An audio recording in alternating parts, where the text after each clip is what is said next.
Selamat pagi, kita bersama lagi dalam ruang bicara yang dibawakan kepada anda di Bernama TV, dan alhamdulillah hari ini kita dapat bersiaran melalui studio kami di Wisma Bernama, dan inilah untuk kesekian kalinya barulah kami berpeluang sebenarnya berada di studio ruang bicara ini dengan suasana yang mungkin lebih selesa. Dan kita memilih sebenarnya satu topik yang saya kira cukup penting sebenarnya untuk kita sembang-sembang bersama dengan dua tetamu yang cukup hebat yang sudah pun berada di studio ruang bicara ini bersama dengan saya.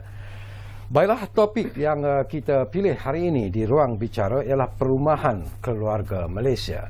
Dan bila kita bercakap tentang soal perumahan, isu perumahan ini merupakan satu isu yang sebenarnya sentiasa diperkatakan, dan sesungguhnya lah kita tahu bahawa isu ini merupakan isu yang cukup penting sebenarnya dalam usaha untuk mensejahterakan rakyat di negara kita. Baik, dua tetamu yang sudah pun bersiap sedia bersama dengan saya untuk bercakap tentang isu ini. Kita ada dua orang kuat sebenarnya dari Kementerian Perumahan dan Kerajaan Tempatan. Jadi selamat datang kepada yang berbahagia, Datuk Azhar Ahmad yang merupakan Timbalan Ketua Khusus Perumahan dan Kesejahteraan Komuniti di Kementerian Perumahan dan Kerajaan Tempatan. Jadi Datuk, apa khabar? Baik, terima kasih Datuk. Pertama kali Datuk sama dengan kami di ruang bicara ini. Ya, pertama kali di Bernama TV. Okey, ini merupakan satu isu yang cukup penting sebenarnya Datuk. Banyak yang akan kita bincangkan nanti. Saya juga ingin mengucapkan selamat datang, mungkin buat pertama kali juga barangkali kepada seorang lagi tetamu yang berbahagia, Encik N. Jayaselan, anak lelaki K. Navaratnam yang merupakan Ketua Pengarah di Jabatan Perumahan Negara. Jadi Tuan Jaya, apa khabar? Khabar baik Datuk. Sehat ya? Sehat Datuk. Okey. Baik, ini macam saya katakanlah satu isu yang cukup penting sebenarnya, dan baru-baru ini pun Datuk Azhar, kita tahu bahawa Yang Amat Berhormat Perdana Menteri ketika mengumumkan rancangan Malaysia ke-12 juga turut memberi penekanan bahawa kerajaan akan terus memberi perhatian sebenarnya ke arah menyediakan perumahan mampu milik kepada rakyat, dan ini juga merupakan persoalan yang sentiasa sebenarnya ditimbulkan.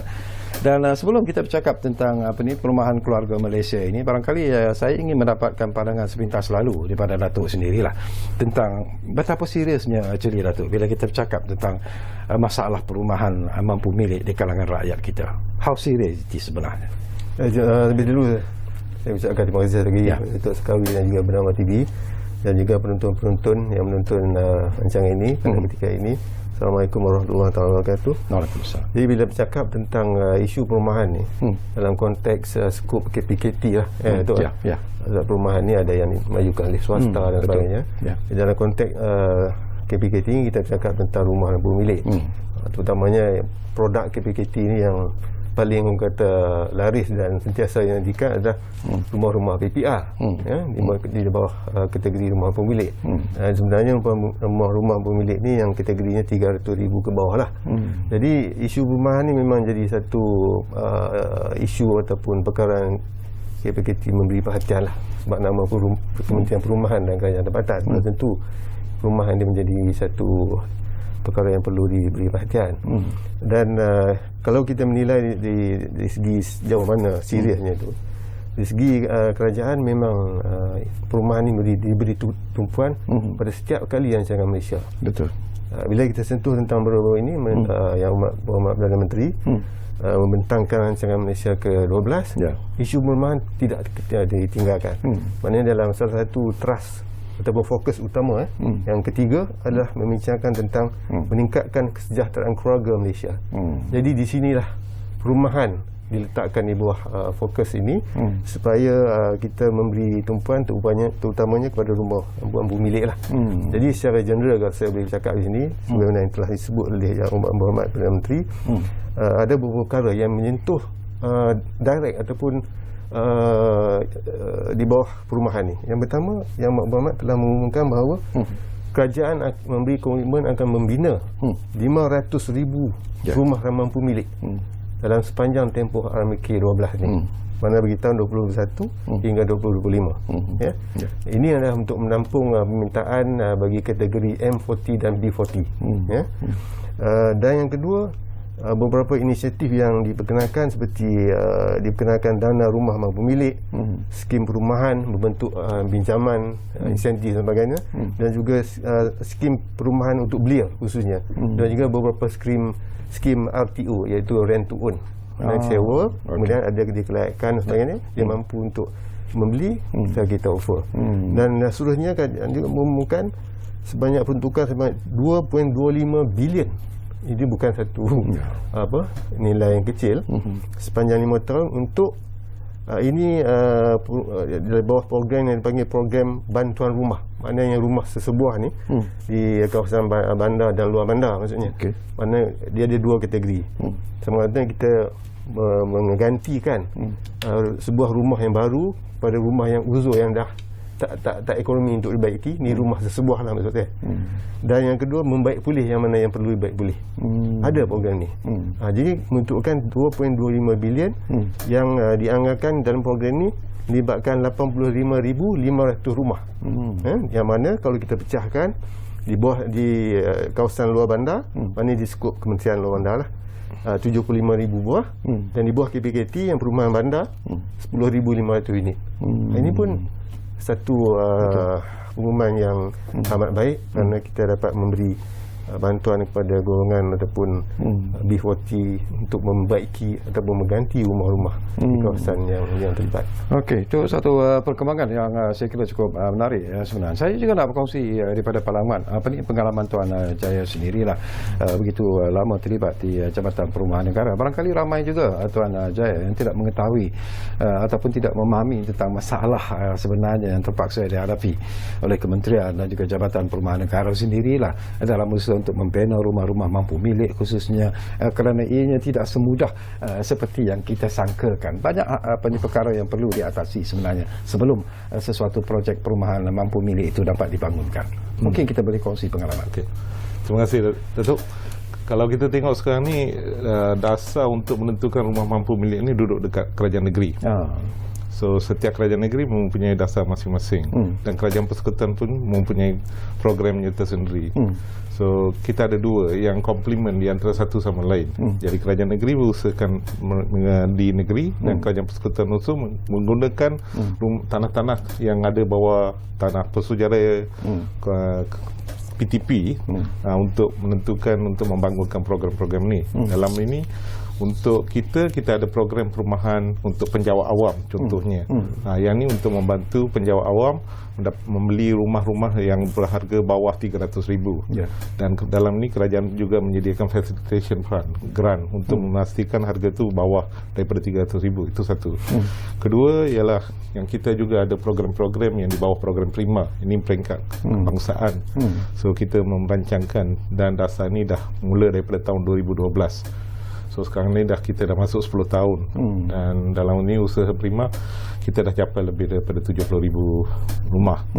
So ini merupakan, jadi kesukaran yang kita hadapi ialah dalam ni ialah untuk menunjukkan kita boleh bina rumah, tapi kita juga perlu orang yang mempunyai kemampuan untuk membeli rumah. Jadi jadi elemen dia bukannya hanya menyediakan rumah, tapi elemen pembiayaan dan kemampuan orang yang nak memiliki. Dia ada niat untuk nak membeli rumah, tapi dia tidak mempunyai kemampuan.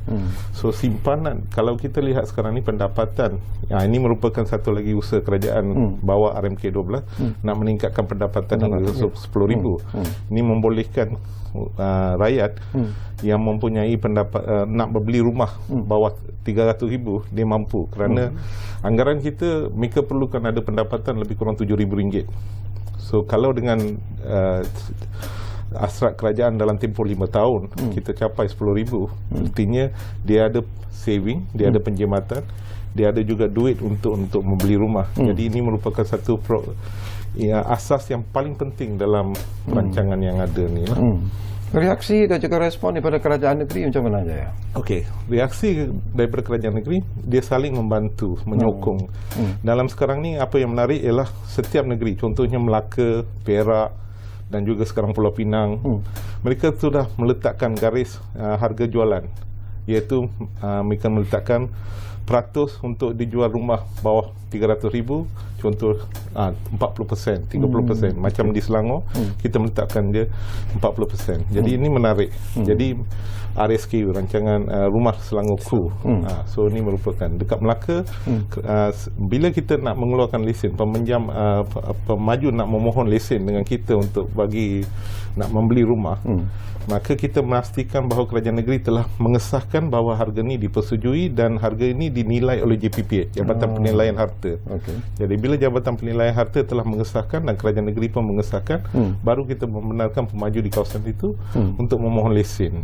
Jadi yang ni sekarang ni Melaka dengan Perak dah mula, dan Selangor pun dah menggunakan LPHS, Lembaga Pembangunan Hartanah Selangor. So kaedah ni membantu rakyat membeli rumah dalam paras yang sesuai dengan diri mereka. Okey.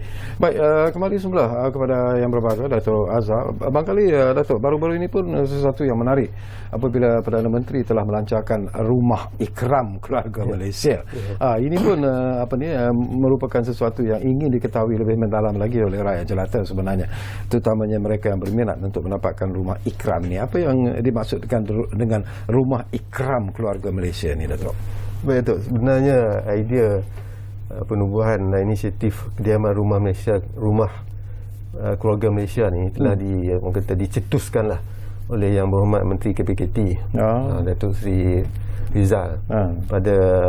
Dia telah beliau telah memperkenalkan inisiatif ini pada 15 September yang lalu.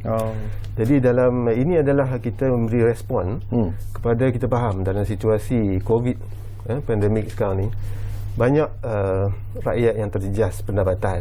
Contohnya hilang pekerjaan, ataupun kalau tak hilang pekerjaan pun mungkin gaji dah dikurangkan dan sebagainya, household income dah berkurang. Jadi menyebabkan ada di kalangan especially yang di bawah B40 ni dah tak mampu membayar sewa selama mungkin dia menyewa rumah, katalah sebulan 500, income dia dah berkurang, dia tak mampu nak bayar sewa 500. Jadi ada yang kes-kes di mana dia terpaksa keluar kerana pemilik rumah tu dia beli pada orang lain. Jadi bila kita merasakan benda ni perlu diberi perhatian, jadi timbul inisiatif oleh Yang Berhormat Menteri. Jadi kita bagaimana yang Datuk mention tadi, pada 24 bulan yang lalu, iaitu Jumaat minggu lepas, dalam masa seminggu kita Yang Berhormat Menteri telah pun melancarkan program tersebut, di mana pada hari tersebut seramai 105 orang telah pun diserahkan kunci rumah. Kunci rumah. Dalam keadaan COVID ni, ada yang secara fizikal di dalam majlis itu sendiri dalam 5 orang, tapi secara online 100 orang lain itu secara online, simbolik. Jadi Yang Perdana Menteri pun telah melancarkan, dan 105 orang ni telah pun menerima kunci secara simbolik, dan insya-Allah dia akan masuk ke rumah ni dalam waktu terdekat. Jadi kalau boleh saya sebut di sini, lokasi PPR untuk fasa pertama ni sebanyak 1000 unit. Kita menawarkan rumah PPR sedia ada yang masih kosong. Ada 8 lokasi di Selangor, Kuala Lumpur, Kedah, di Sungai Petani 2, Pulau Star 1, di Kelantan, Gua Musang dan Kota Baru, dan juga di Johor. Jadi setakat ini permohonan yang kita terima pada hari inilah sebanyak 671 permohonan telah pun diterima. Kita sedang proses. Yang 105 tadi telah pun selesai terima kunci. Jadi itulah, kita masih membuka lagi permohonan ini. Dan pada hari tersebut juga Yang Berhormat Perdana Menteri telah mengumumkan another 1000 tambahan. Maknanya 2000. Kita sedang bekerjasama ataupun buat engagement dengan kerajaan negeri untuk kita mendapatkan lagi 1000 tu, di mana lokasinya akan kita maklumkan dalam waktu terdekat ni. Keistimewaan kepada mereka yang mendapat tawaran rumah ikram ni, apa yang istimewanya sebenarnya? Yang istimewanya ada macam saya sebut tadi, kita memberi tumpuan kepada golongan yang terjejas akibat COVID, hilang pekerjaan dan sebagainya, income berkurang.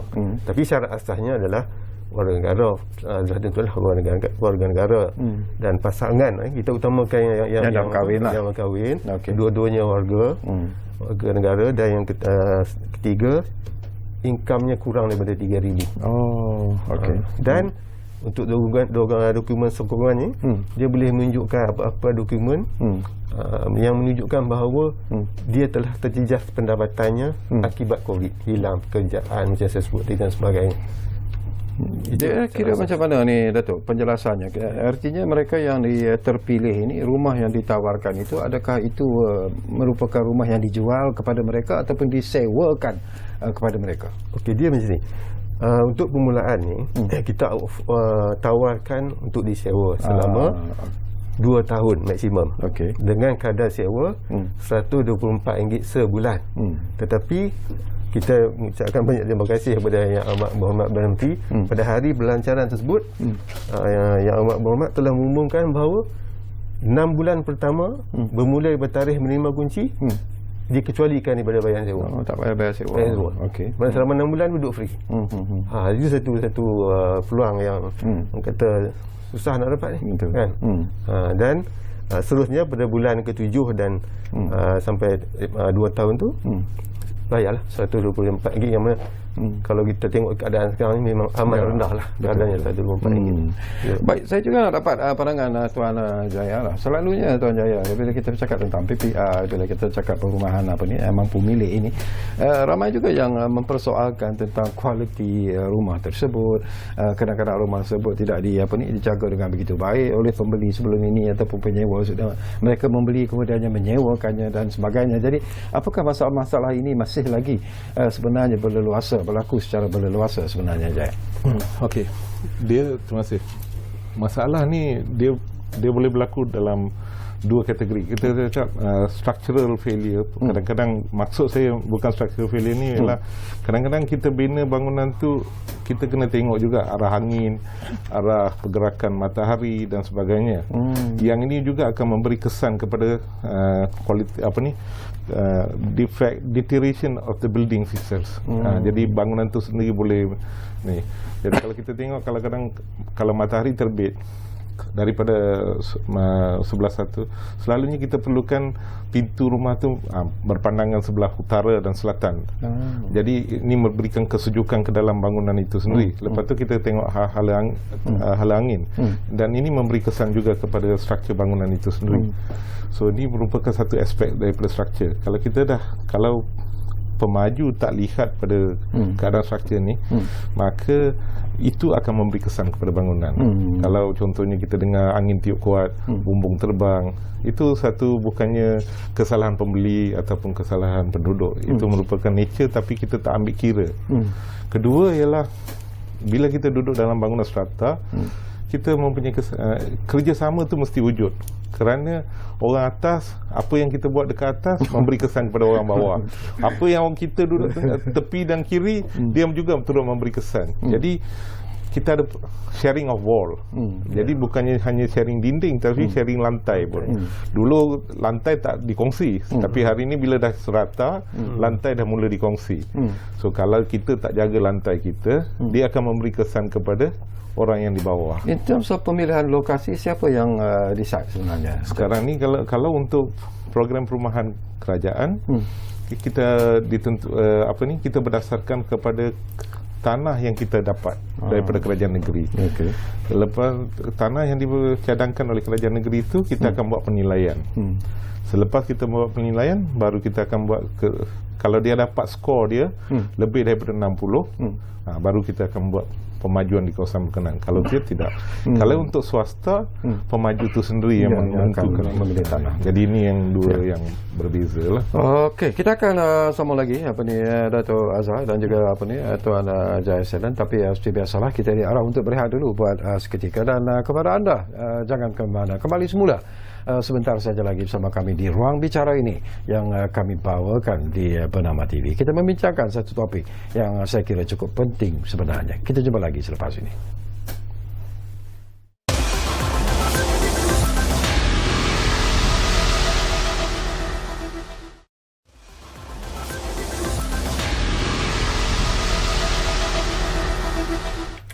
Baiklah, kita kembali semula ke ruang bicara ini. Masih lagi sebenarnya kita sedang bercakap tentang perumahan keluarga Malaysia dan tentunya kita masih lagi bersama dengan dua tetamu dari Kementerian Perumahan dan Kerajaan Tempatan, iaitu yang berbahagia Datuk Azhar Ahmad yang merupakan Timbalan Ketua Setiausaha Perumahan dan Kesejahteraan Komuniti, dan kita juga masih lagi bersama dengan yang berbahagia Encik N Jaya Selen, anak lelaki K Navaratnam, iaitu Ketua Pengarah Jabatan Perumahan Negara. Baik, tadi Datuk, kita lihat bagaimana apa yang disebut tentang rumah ikram keluarga Malaysia.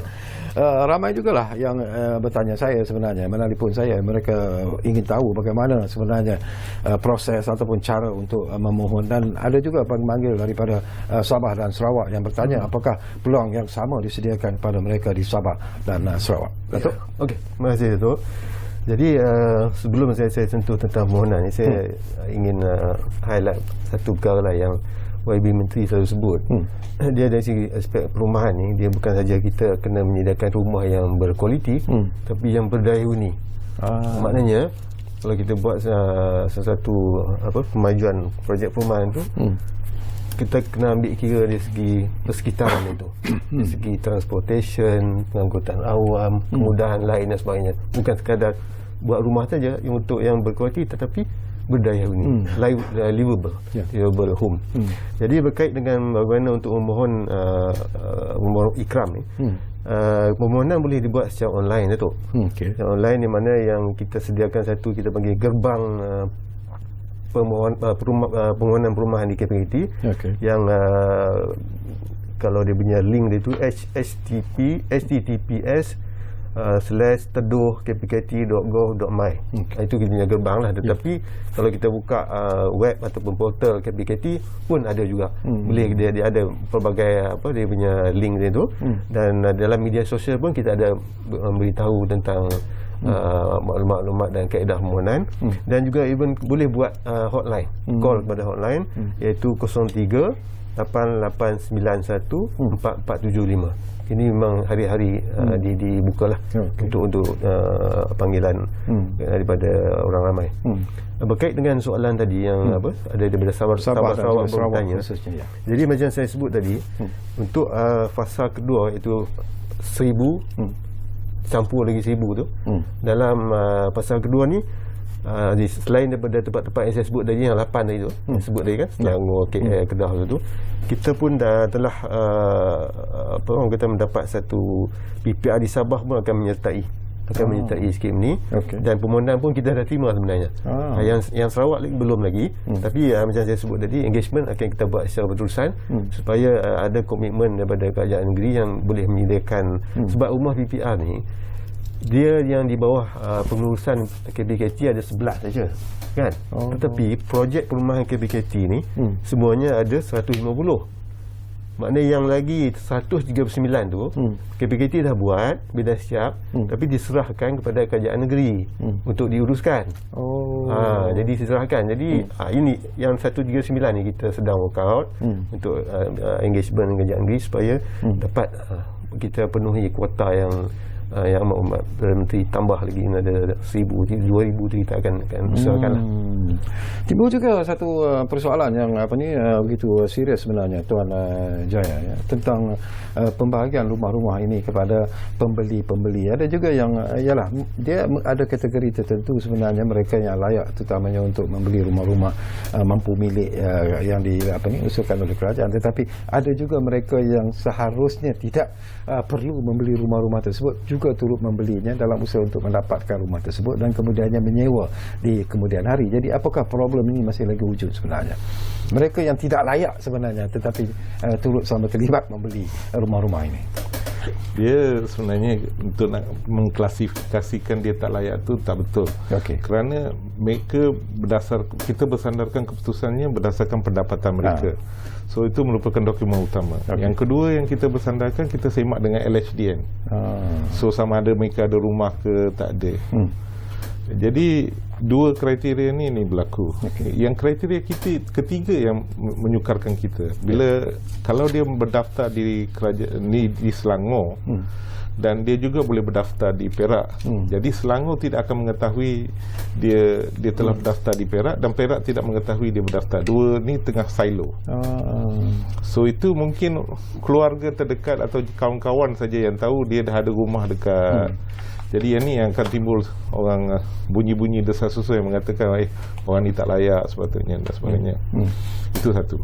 Yang kedua soalannya, dia beli berdasarkan kelayakan, tapi niat dia pula bukan dia nak duduk. Jadi itu soalan yang peribadi. Masa dia mohon, semua orang akan mengangguk lah, ya saya nak. Tapi dalam keadaan sebenar, betul ke dia nak duduk situ? Pasal dia dah selesa dengan rumah sewa dia.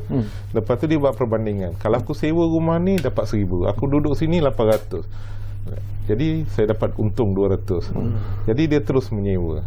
Soalan yang timbul ialah, adakah orang yang layak ni sepatutnya dia duduk dan dia tidak patutnya menyewa atau kerana dia beli. Tapi kita juga kena tengok juga sama ada dia duduk di tempat yang sama, berlokasi.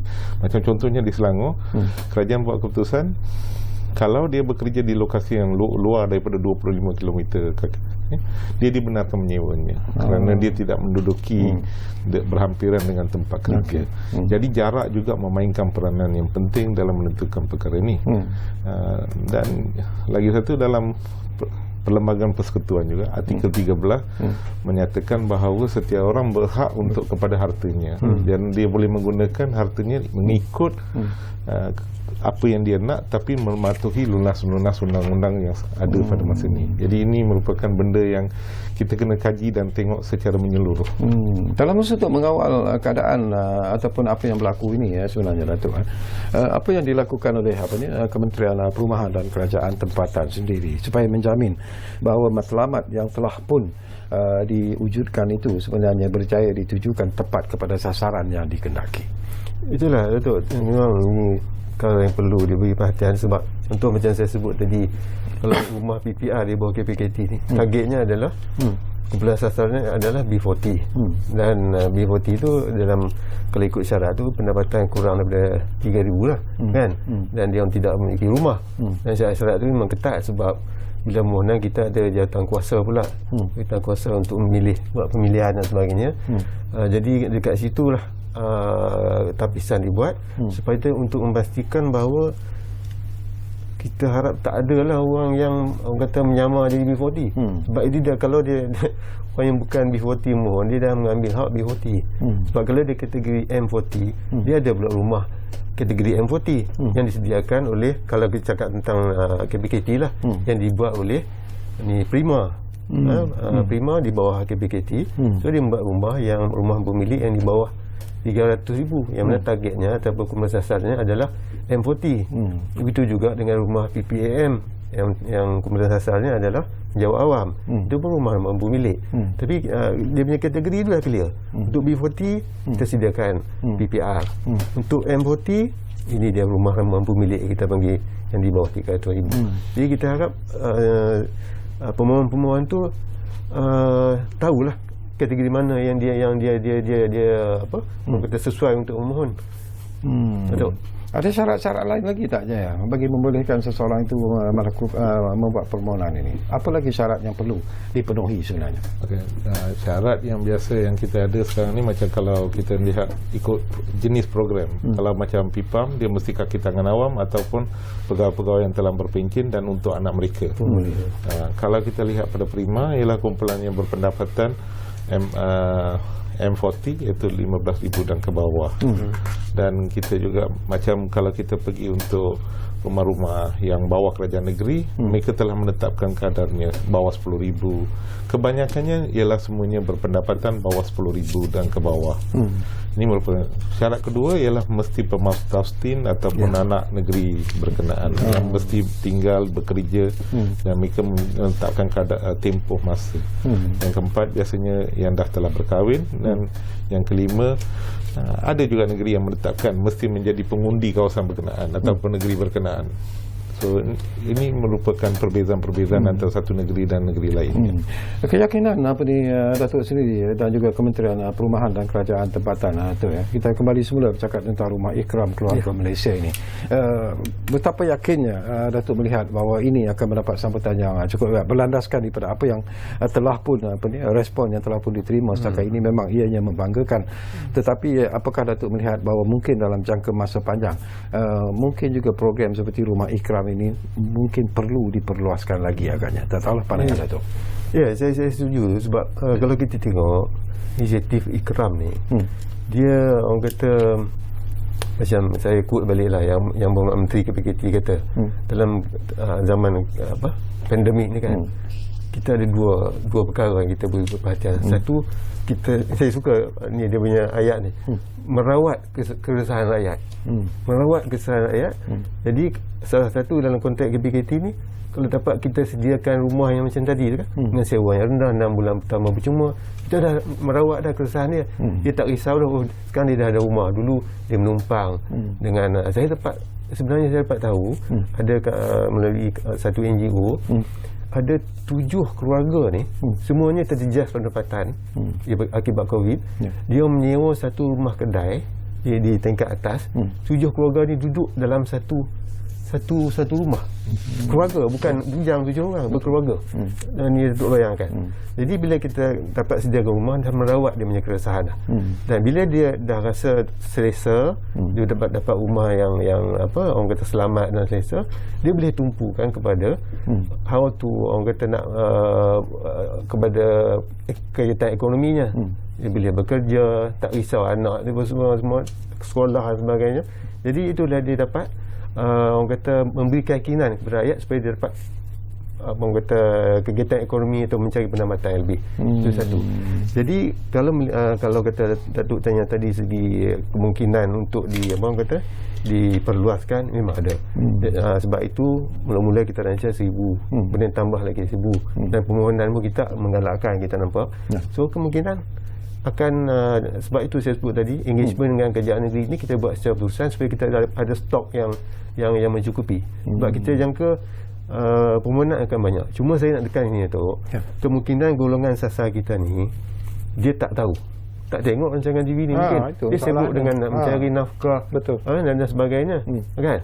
Dia tak tengok media sosial, mungkin handphone ni bukan smartphone, dia tak tahu. Jadi saya harap macam tu saya selalu sebut, kalau siapa yang melihat benda rancangan ni, terutamanya di kalangan pemimpin komuniti, yang tahu ada di kawasan ini orang kategori ni, ataupun saudara-saudara kita, kawan-kawan kita, so tolong maklumkan bahawa program ni ada dan ajak mereka untuk membuat permohonan. Mungkin kementerian juga harus melakukan satu promosi yang lebih besar sebenarnya dalam usaha untuk memberi pengetahuan dan juga memberi hebahan kepada rakyat supaya mereka tahu golongan ini khususnya.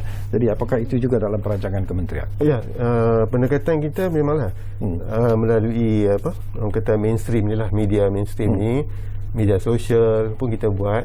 Dan kita tengok kalau kita perlukan, kita turun padang ke kawasan-kawasan yang kita kenal pasti. Contohnya kan macam kita kata di PPR Johor, kita dapat 500 unit lebih tersedia untuk diduduki. Mungkin kalau kita tengok permohonan yang kurang, mungkin tim kita akan bergerak ke sana, berjumpa dengan pemimpin komuniti, pemimpin tempatan, untuk kenal pasti secara orang kata turun padang lah. Kalau orang kata melalui media sosial, melalui permohonan online, mungkin dia tak tahu nak mohon online macam mana kan.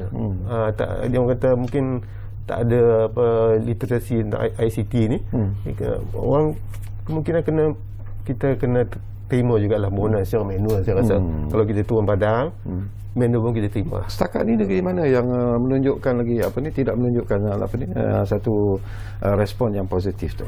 Semuanya positif. Cuma yang saya sebut Johor tadi, sebab stok dia lebih, ada 500 lebih. Yang negeri lain macam sebut Kedah, Kelantan, dia ada 60, 70 macam tu. Jadi orang kata yang tu sekejap habis ni. Yang 500 ni saya kata akan ambil masa sikit, tapi kalau keadaan memerlukan, kita akan turun padang untuk mencari lah, kalau dengan bantuan kerajaan negeri dan juga pemimpin memimpin tempatan.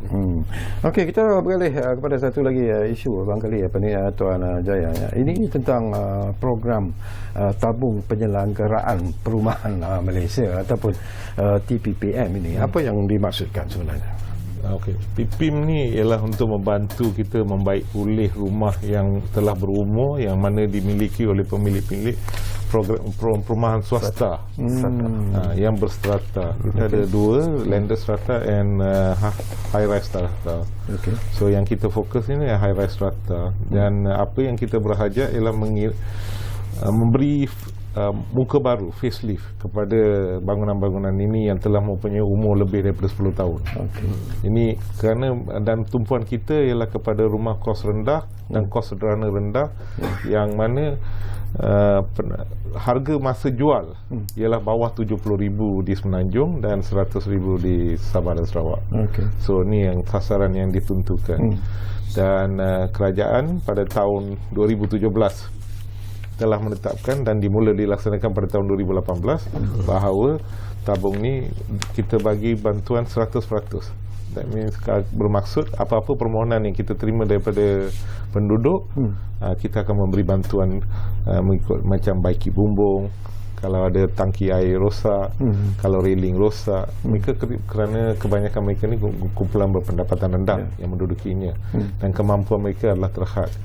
Jadi satu yang cara ialah memberikan mereka satu wajah baru, kerana dalam hidup ni keceriaannya bukannya datang hanya daripada hidup di dalam rumah, tetapi melihat kecantikan seseorang secara fizikal pun menarikkan perhatian orang. Jadi bangunan pun kena cantik juga. Jadi dia semangat untuk balik rumah tu pun tersenyum tegur. So betul. Saya setuju. Tapi cara nak memohon tu macam mana? Apa ni Jaya? Okey. Sekarang ni kita selalu buat permohonan ini dibenarkan melalui PBT. Kita minta pihak berkuasa tempatan yang menguruskan, kerana mereka yang lebih dekat dengan penduduk. Mereka mengetahui apa keresahan dan apa yang dihadapi oleh penduduk, dan kita ada COB, itu Commissioner Belia dan Infrastruktur Bangunan. Maka mereka mengetahui semua keperluan dan kesulitan yang hadapi oleh penduduk di kawasan itu. Jadi dengan ini ia meringankan beban, kerana pada masa ini kita jadual peta yang ada mengikut rekod yang ada ialah 1.4 juta. Dan kalau kita ikut skim, kita ada lebih daripada 20,000 skim. So apa yang kita ni, bantuan yang kerajaan berikan ini adalah satu permulaan, dan kita cuba sedaya upaya. Dan program ini telah bermula daripada 2010 sebenarnya. Tapi kita membaiki, dan kaedah yang digunakan itu selalu sentiasa dipermudahkan. Sekarang ni kita mau permudahkan lagi. Kumpulannya tak ada management committee, kita buat persatuan penduduk pun kita bantu. So dari segi jumlah bantuan tu memang itu ditetapkan oleh kementerian lah. Nilai bukan ditetapkan oleh kementerian, adalah tetapi berdasarkan kepada kos. So ini meringankan beban. Betul. Baik, kita akan berehat buat kali terakhir, dan kembali nanti. Tak banyak lagi masa yang tinggal, tapi mungkin ada lagi persoalan-persoalan yang sempat saya kongsikan bersama dengan kedua-dua tetamu saya yang berada di studio Ruang Bicara ini. Kita rehat buat kali terakhir.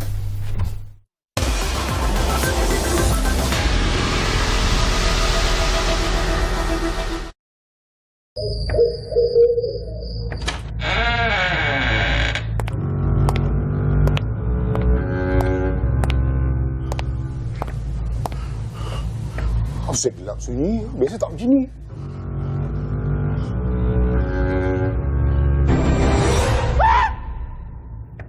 Siapa tu? Mas Ra ke tu? Alah, biasa malam ni pula. Hari ni pula. Ya Allah.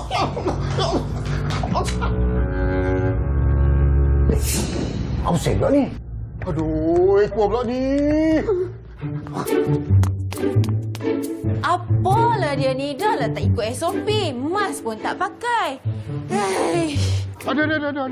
Memang nampak ah. Ada nampak. Nampak ah. Kali biru kan. Nampak kan?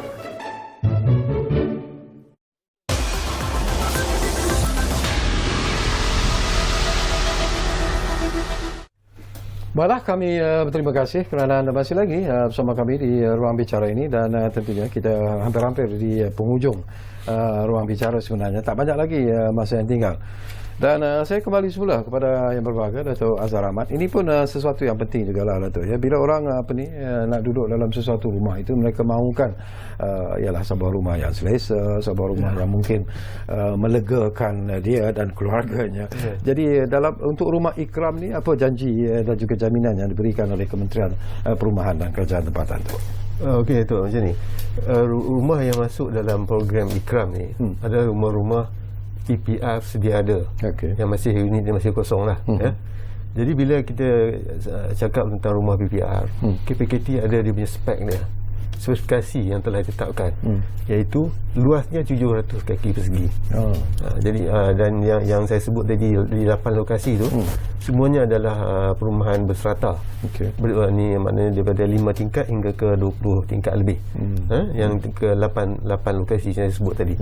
Jadi 700 kaki persegi dengan 3 bilik tidur, 2 bilik air, ada ruang dapur yang selesa, ruang tamu yang selesa. Saya pernah masuk. Jadi bagi saya lah, kalau keluarga yang punya anak 4-5 orang pun masih sangat selesa. Dengan keluasan 700 kaki persegi dan semua kemudahan yang ada. Dan yang penting sewanya RM124 tu. Sangat rendah.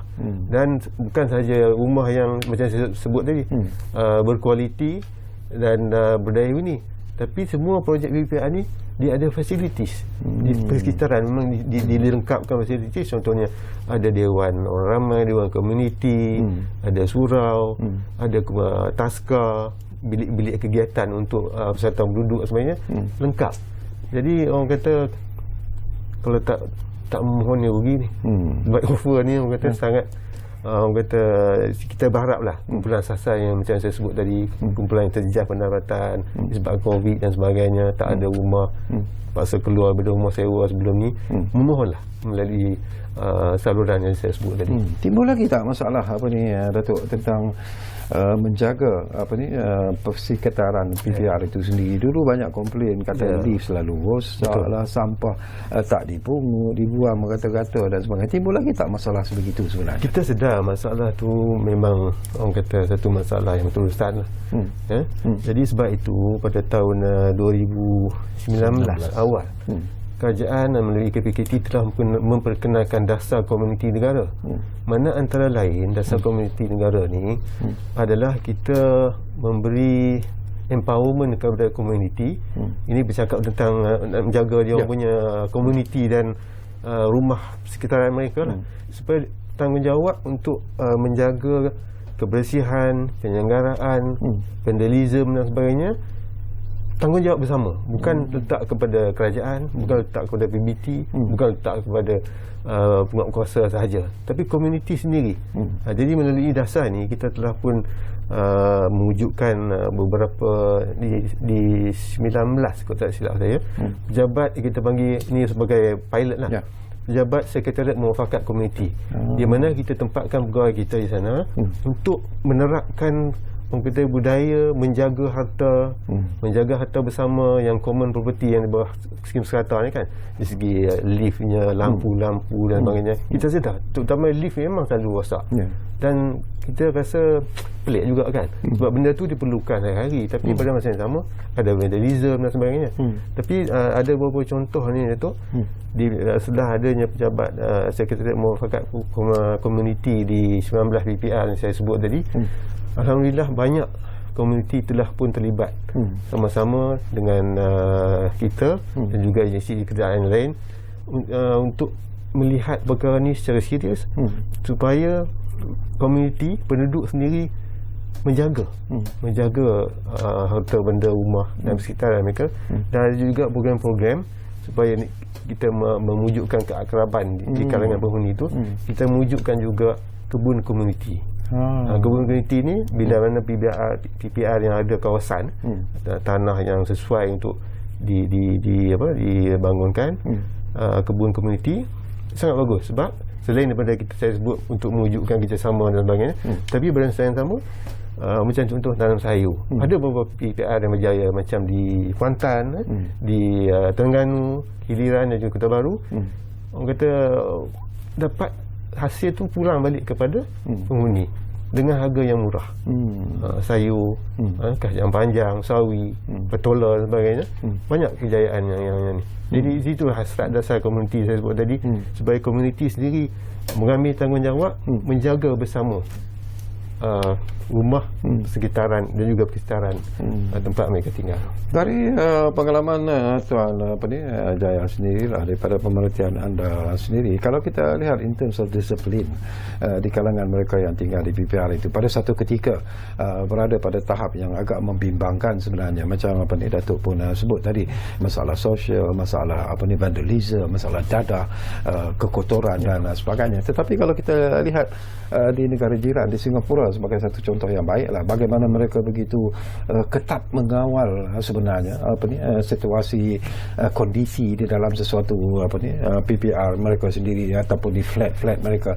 Jadi apakah secara peribadi mungkin Encik Jaya merasakan bahawa satu kalau kita nak sebut laws ataupun undang-undang itu mungkin ketat sangatlah, tetapi satu cara yang lebih tegas sebenarnya perlu diambil oleh pelbagai pihak, termasuklah Kementerian Perumahan dan Kesejahteraan, komuniti sendiri dalam untuk mengawal supaya komuniti yang tinggal di PPR khususnya itu merupakan satu komuniti yang sentiasa gembira, sentiasa bersatu dan sejahtera.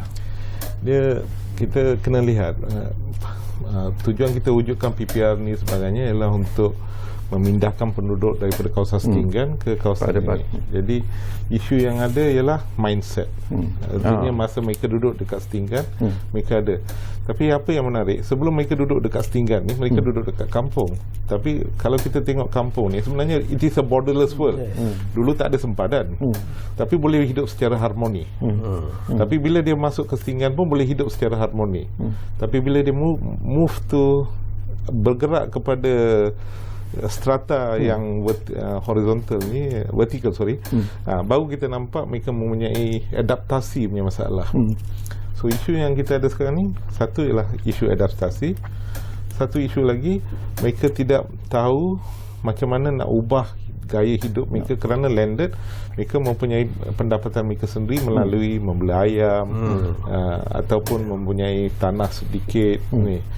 Tapi mereka menggunanya. Tapi bila kita bergerak kepada satu kelompok manusia secara bersatu, mereka tidak tahu macam mana nak bekerjasama untuk mendapatkan benda ni. Kerana mereka dapati bahawa mereka ni duduk dalam satu kawasan perkampungan yang berpagar. So kalau kita tengok dekat Singapura, perkampungan-perkampungan yang strata HDB ni, dia tidak berpagar.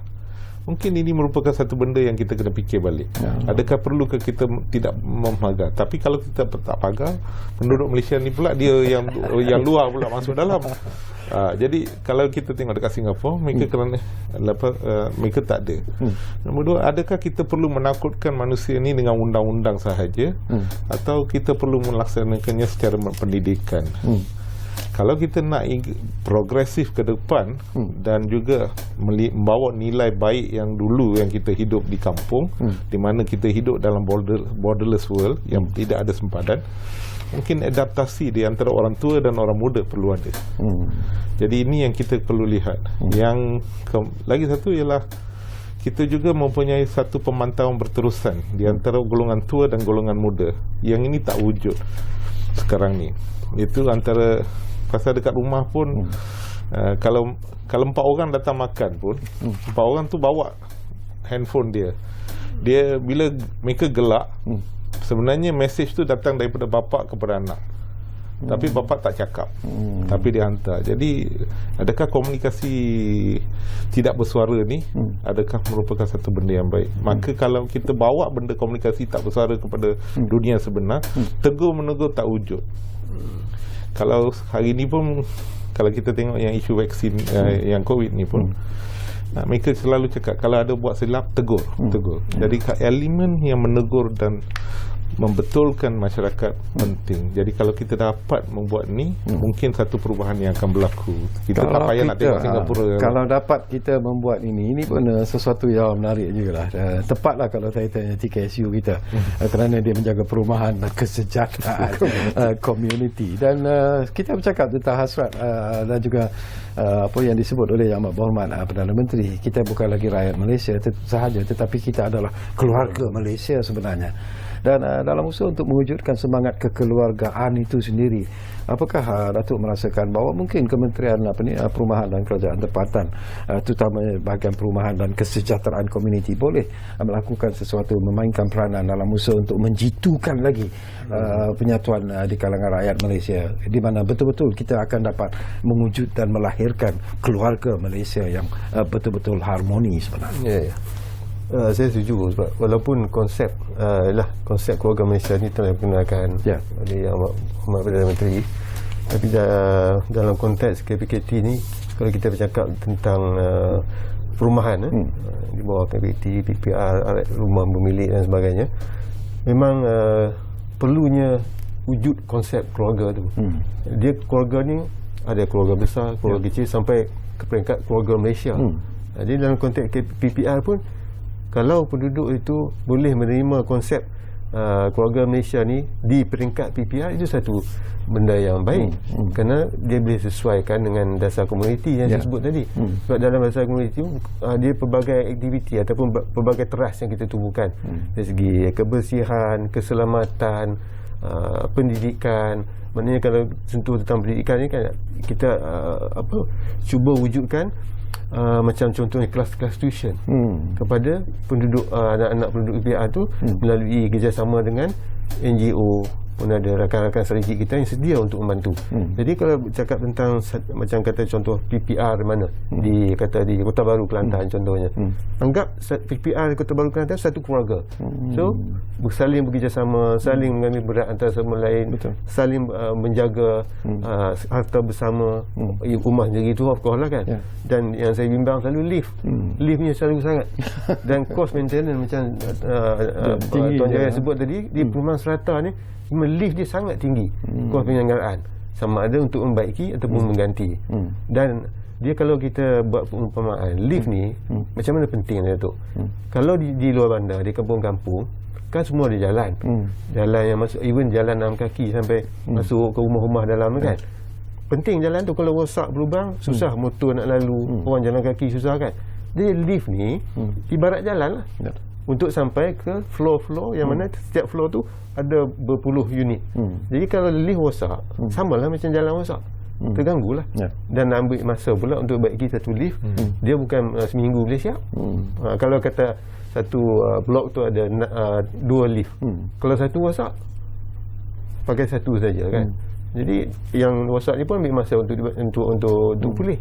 Jadi itulah, kalau konsep satu keluarga tu diamalkan di peringkat skim-skim PPR dan juga skim serata swasta pun, ini satu benda kata yang baik, supaya mereka sama-sama menjaga komuniti setempat. Okey, kita tinggal lebih kurang 1 minit saja lagi masa sebenarnya. Apa ni Tuan Jaya? Mungkin Tuan Jaya juga ingin melontarkan sesuatu di penghujung ruang bicara ini. Kita dah dengar apa yang disebut oleh Datuk Azhar, sesuatu yang cukup positif sebenarnya. Kalau falsafah keluarga Malaysia ni saya lihat simple sajalah. Keluargamu, keluargaku. Kalau kita sedar, kita menjaga antara falsafah hidup. Kalau kita lihat dia dalam bahasa Inggeris, kita gunakan perkataan us, ataupun dalam kita. Kemudian tidak ada siapa yang lebih tinggi, tidak ada siapa. Jadi artinya tidak wujudnya darjat. Semua orang adalah sama. Kedua, semua orang ikhlas untuk bergerak bersama, dan dia akan menjinjing atau membawa bersama, tanpa, kalau orang kadang-kadang orang tua dengan orang muda dia laju berbeza, tapi kita adjust dia punya perjalanan tu, so kita boleh jalan seiring. Jadi antara bayi, orang muda, orang tua boleh jalan seiring, maka keluargamu, keluargaku, dan jadilah keluarga Malaysia. Keluarga Malaysia.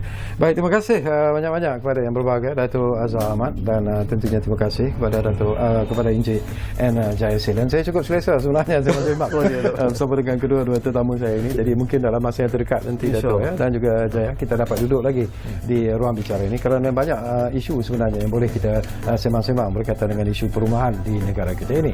Apapun, kami mengucapkan terima kasih kepada anda yang menumpukan perhatian bersama kami di ruang bicara ini. Jangan lupa, kita masih lagi berjuang menentang COVID-19. Kita belum lagi menang sebenarnya. Ikutilah SOP yang telah ditetapkan. Dan jangan lupa, kita jaga kita jaga keluarga kita. Dan yang penting sebenarnya, kita jaga negara kita. Jumpa lagi.